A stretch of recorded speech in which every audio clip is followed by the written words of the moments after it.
Чуб Владимиру Федоровичу.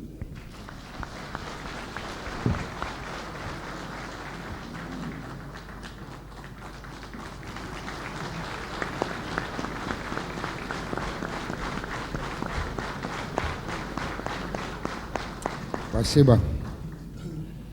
Уважаемый Мурат Магомедович, уважаемые участники сегодняшней церемонии инаугурации президента Ингушетии, мне сегодня искренне радостно быть среди вас, потому что мы все, конечно, с нетерпением ждем окончания всей этой выборной кампании на нашем Северном Кавказе, которая началась, наверное, еще в прошлом году, через которую последовательно проходят наши области, республики.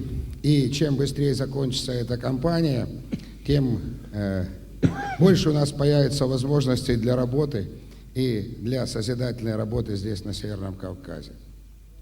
Конечно, проходит время, меняются люди, с кем-то грустно расставаться, но нам всегда искренне приветствовать новых людей в руководстве наших субъектов Федерации Южного федерального округа, потому что мы все с верой и надеждой стремимся к тому, что наконец-то мы при нашей жизни, при нашем поколении доживем до тех дней, когда на Кавказе будет мир, согласие и благополучие.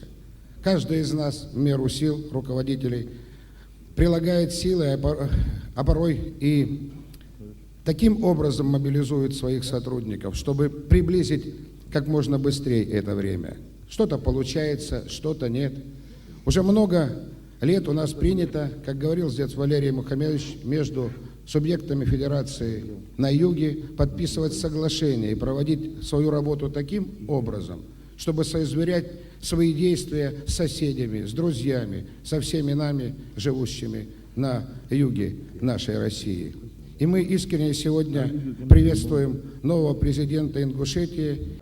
Я искренне приветствую и поздравляю вас, уважаемый Мурат Магомедович, с тем высоким доверием, которое вы получили вот в процессе этой избирательной кампании.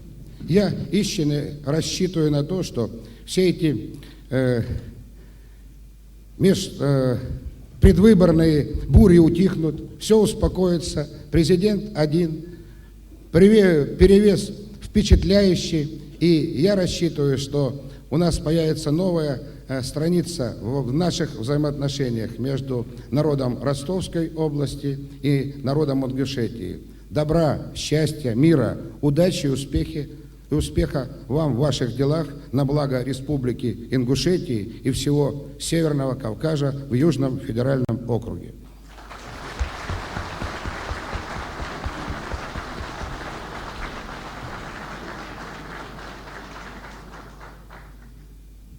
Инструкцию по применению разрешите оглашу. Большая заздравная просверница преподносилась семье и дому величаемого.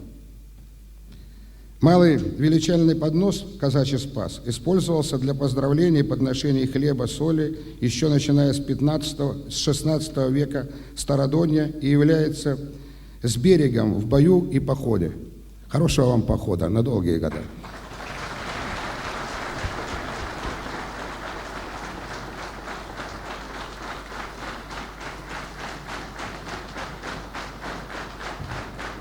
Я так полагаю, вот эти цветы — это от женщин Ростовской области.